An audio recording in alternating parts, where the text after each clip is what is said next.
தீபாவளினா பளிச்சிட ஞாபகத்துக்கு வர்றது பட்டு, பட்டாசு, பலகாரம். பலகாரம் நான் ஞாபகத்துக்கு வர்றது மந்த்ரா கடலை எண்ணெய். அபார ருசி, ஆரோக்கியமான உடல் நலம். தீபாவளி அன்னைக்கு மட்டும் இல்ல, என்னைக்குமே கிச்சன்ல இருக்க வேண்டியது மந்த்ரா கடலை எண்ணெய் தான். சென்னை அருகே வலுவிழந்த நிலையில் மையம் கொண்டிருக்கும் டிட்வா புயல் காரணமாக இன்றும் கனமழை தொடரும் என்று சென்னை வானிலை மையம் எச்சரித்துள்ளது. அதன் அறிக்கை: நேற்று வட தமிழகம், புதுச்சேரி, தெற்கு ஆந்திர கடலோர பகுதியை ஒட்டியபடி தென்மேற்கு வங்கக்கடல் மற்றும் அதையொட்டிய மத்திய மேற்கு வங்கக்கடலில் நிலவிய ஆழ்ந்த காற்றழுத்த தாழ்வு மண்டலம் இப்போது காற்றழுத்த தாழ்வு மண்டலமாக வலுவிழந்துவிட்டது.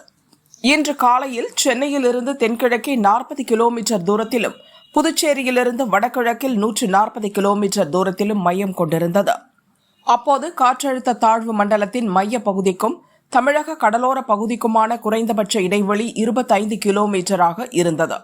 இது மெதுவாக தென்கிழக்கு திசையில் நகர்ந்து வட தமிழகம், புதுச்சேரியை நோக்கி வரும். அடுத்த 12 மணி நேரத்துக்கு காற்றழுத்த தாழ்வு மண்டலமாக நீடிக்கும். அதற்கடுத்த 12 மணி நேரத்தில் ஆழ்ந்த காற்றழுத்த தாழ்வு பகுதியாக வலுவிழக்கும். இந்த வானிலை மாற்றம் காரணமாக தமிழகம் மற்றும் புதுச்சேரியில் இடி மின்னலுடன் மிதமான மழை நீடிக்கும்.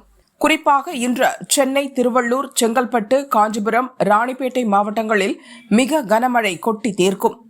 இந்த பகுதிகளுக்கு ஆரஞ்ச் அலர்ட் விடுக்கப்பட்டுள்ளது. 215 மில்லிமீட்டர் வரை மழை பதிவாகக்கூடும். அதே நேரம் வேலூர், திருவண்ணாமலை, கள்ளக்குறிச்சி, விழுப்புரம், கடலூர் மற்றும் புதுச்சேரியில் கனமழைக்கான மஞ்சள் அலர்ட் விடுக்கப்பட்டுள்ளது.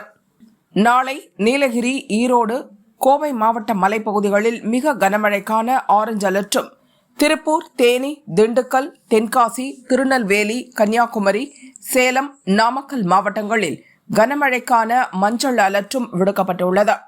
இன்று மதியத்துடன் முடிந்த 24 மணி நேர நிலவரப்படி அதிகபட்சமாக சென்னை எண்ணூரில் 260 மில்லிமீட்டர், பாரிஸ் கார்னரில் 250 மில்லிமீட்டர், ஐஸ் ஹவுஸில் 220 மில்லிமீட்டர், மணலி, பொன்னேரியில் 210 millimetre, Basin Bridge, Chennai collector office, பெரம்பூரில் 200 மில்லிமீட்டர் மழை பதிவாகியுள்ளது.